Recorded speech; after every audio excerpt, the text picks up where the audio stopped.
Welcome to A to Z GS center. A to Z GS সেন্টারের আজকের আলোচনার বিষয়বস্তু ভারতের সংবিধান। ভারতের সংবিধানের একটি উল্লেখযোগ্য বিষয় হচ্ছে মৌলিক অধিকার। আর এই মৌলিক অধিকার সংবিধানের ধারা 12 থেকে 35-এর মধ্যে আলোচনা করা হয়েছে। ইতিমধ্যে আমরা সংবিধানের ক্লাসে সংবিধানের 12 থেকে 18 পর্যন্ত যে ধারা রয়েছে সে সম্পর্কে আলোচনা করা হয়েছে। তাই আজকে আমাদের সংবিধানের ক্লাসে 18 নম্বর ধারার পরবর্তী যে মৌলিক অধিকার সম্পর্কিত ধারা রয়েছে সে সম্পর্কে আলোচনা করা হবে। সংবিধানের ধারা 19 থেকে 22-এ ব্যক্তি স্বাধীনতা সম্পর্কে আলোচনা করা হয়েছে। যেমন ধারা 19-কে ভারতীয় সংবিধানের ব্যাকবোন বা মেরুদণ্ড হিসাবে গণ্য করা হয়। তাহলে কেন মেরুদণ্ড হিসাবে গণ্য করা হয়েছে? কারণ ভারতীয় সংবিধানের যে মৌলিক অধিকারগুলো রয়েছে তার প্রধান মৌলিক অধিকারগুলো এই 19 নম্বর ধারা অনুসারে রক্ষিত হয়ে থাকে। যেমন 19 নম্বর ধারা অনুসারে ভারতীয় সংবিধানের 7টি মৌলিক অধিকার রক্ষিত হয় বা রক্ষা পেয়ে থাকে। আর এই 7টি মৌলিক অধিকার 19-এর যে উপধারা রয়েছে তাতে আলোচনা করা হয়েছে। যেমন ধারা 19-এর 1-এর এতে স্বাধীন মত প্রকাশের কথা বলা হয়েছে। তাহলে স্বাধীন মত প্রকাশ বলতে কি বোঝানো হয়েছে? ভারত সরকার যে নীতিগুলো গ্রহণ করে থাকে সেই নীতির পক্ষে বা বিপক্ষে ভারতীয় জনগণ, গণমাধ্যম, শিল্পী তাদের মতবাদ স্বাধীনভাবে প্রকাশ করতে পারবে। যেমন ভারত সরকার দ্বারা গৃহীত শিক্ষানীতি, শিল্পনীতি, মানবাধিকার নীতি সহ যে সমস্ত নীতিগুলো গ্রহণ করে সেই নীতির ভালো এবং মন্দ দিক জনগণ, সংবাদ মাধ্যম এবং শিল্পীরা স্বাধীনভাবে সকলের সামনে তুলে ধরতে পারবে, সেটা ভালো বা মন্দ যাই হোক না কেন।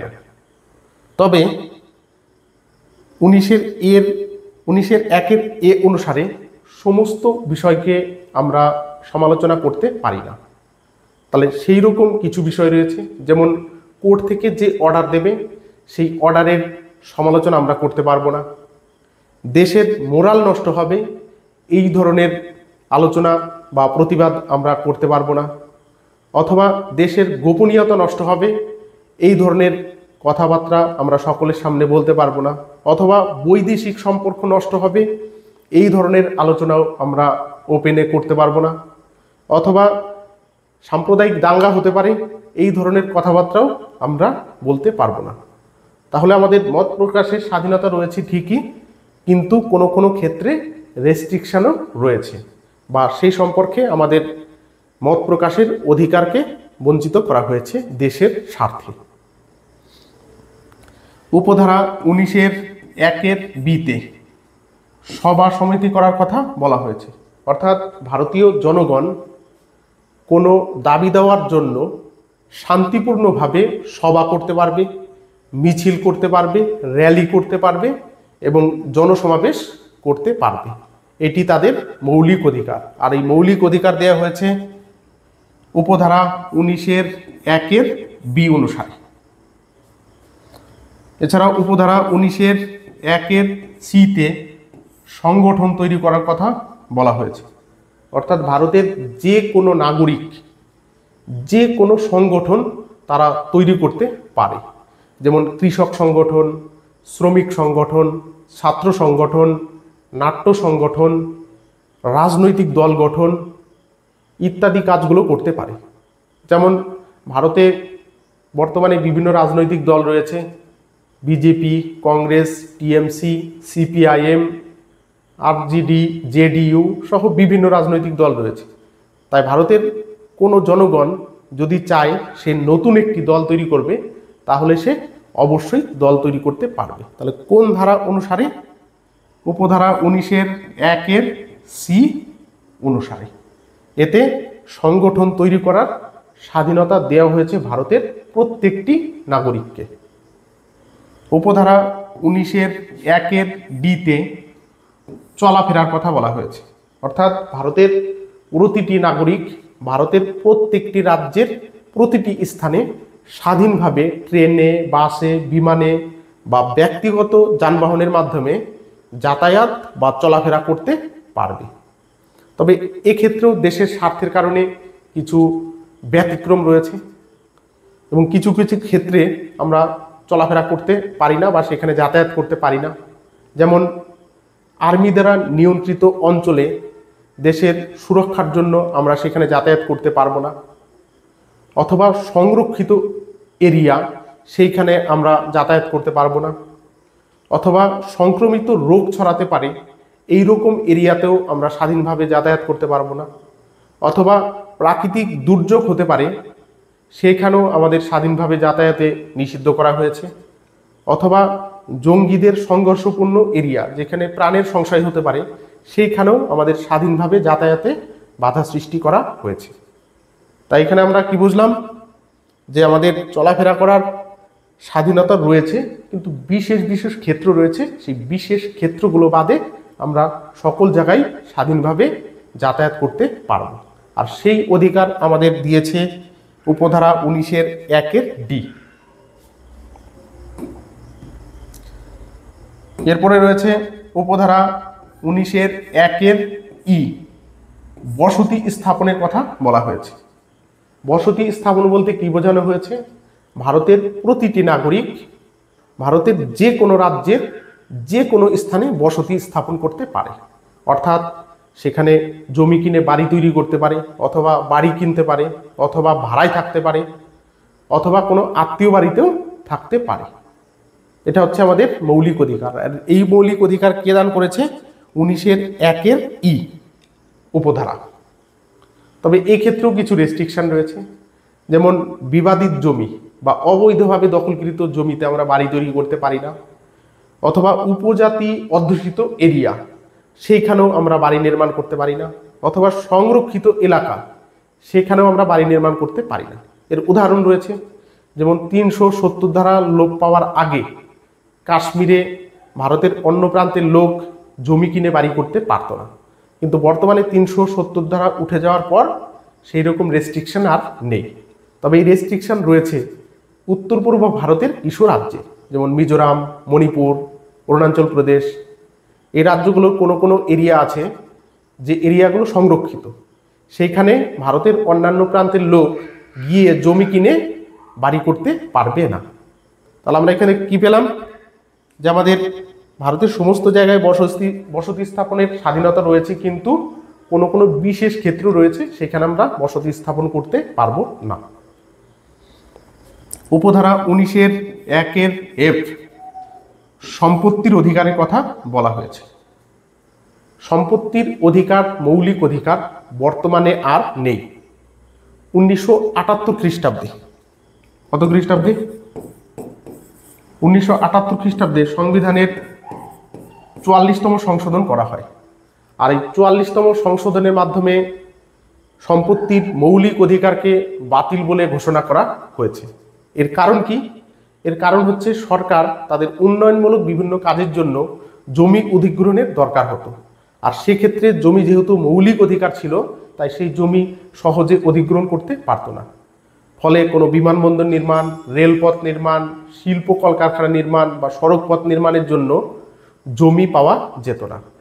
তাই তৎকালীন সময়ের প্রধানমন্ত্রী মোরারজি দেশাই 44তম সংবিধানের সংশোধন করান এবং জমির মৌলিক অধিকারকে একটি আইনি অধিকারে পরিণত করেন। অর্থাৎ বর্তমানে জমির অধিকার 300(a) ধারাতে রাখা হয়েছে। অর্থাৎ জমির অধিকার বর্তমানে একটি আইনি অধিকারে পরিণত হয়েছে। তাহলে এখানে যে 7টি মৌলিক অধিকার রক্ষার কথা বলা হয়েছিল, সেই 7টির মধ্যে একটিকে সংশোধন করে বাতিল করা হয়েছে। তাই বর্তমানে 6টি মৌলিক অধিকার রক্ষা করে থাকে ধারা 19। এরপরে উপধারা 19(1)(g)তে বলা হয়েছে ব্যবসা বাণিজ্যের অধিকার। তাহলে এতে কি বলা হয়েছে? ভারতের প্রতিটি নাগরিক ভারতের যে কোনো রাজ্যে যে কোনো স্থানে স্বাধীনভাবে বিভিন্ন বিষয়ে ব্যবসা বাণিজ্য করতে পারবে, দোকানপাট খুলতে পারবে, বা রেস্তোরাঁ খুলতে পারবে, বা রেস্টুরেন্ট খুলতে পারবে স্বাধীনভাবে, এতে কোনো বাধা নেই। তবে কিছু কিছু বিষয় রয়েছে যে সমস্ত ব্যবসার ক্ষেত্রে তোমার প্রতিবন্ধকতা লাগানো হয়েছে, যেমন নেশা জাতীয় পদার্থ ব্যবসা বাণিজ্য করা যাবে না, মানব পাচার সংক্রান্ত যে ব্যবসা বাণিজ্য সেগুলো করা যাবে না, এরকম কিছু নিয়ন্ত্রণ রয়েছে। তবে সাধারণভাবে যে ব্যবসা বাণিজ্যগুলো রয়েছে সে সম্পর্কে ভারতের মানুষ স্বাভাবিক ব্যবসা বাণিজ্য অবশ্যই করতে পারবে। তাহলে এই হচ্ছে ধারা 19 অর্থাৎ সংবিধানের ব্যাকবোন, যা বিভিন্ন মৌলিক অধিকারকে আমাদেরকে প্রদান করে থাকে। 19 নম্বর ধারার পরে রয়েছে ধারা 20। কত রয়েছে? ধারা 20। আর ধারা 20তে যে বিষয় নিয়ে আলোচনা করা হয়েছে সেটা হচ্ছে দণ্ডবিধি সংক্রান্ত বিষয়। তাহলে দণ্ডবিধি সংক্রান্ত বিষয় সম্পর্কে 20 নম্বর ধারাতে কি বলা হয়েছে আমরা সেগুলো আলোচনা করব। যেমন এখানে বলা হয়েছে প্রথমে, কোনো ব্যক্তি যে সময়ে অপরাধ করবে সেই সময়ে সংবিধানে যে আইন থাকবে সেই আইন অনুসারে তাকে সাজা দিতে হবে। অর্থাৎ অপরাধ করার পরে আইন তৈরি করে তাকে সাজা দেওয়া যাবে না। এটা বলা হয়েছে উপধারা 20(1)। উদাহরণ হিসাবে বলা যায়, যেমন কোনো ব্যক্তি 2020 সালে অপরাধ করেছে, কোনো একটা কাজ করেছে, দেখা গেল সেই 2020 সালে সেই কাজটি কোনো অপরাধ বলে গণ্য হলো না। আবার 2024 সালে ওই একই কাজের জন্য অপরাধ হিসাবে একটি আইন তৈরি করা হলো এবং তার জন্য সাজার প্রাবধান রাখা হলো। তাহলে সেক্ষেত্রে 2020 সালে ওই ব্যক্তির কৃতকর্মের জন্য 2024 সালে যে আইন তৈরি করা হয়েছে তাতে তাকে সাজা দেওয়া যাবে না।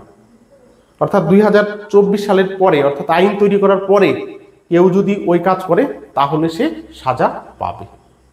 এটাই বলা হয়েছে সংবিধানের ধারা 20 উপধারা 20(1)।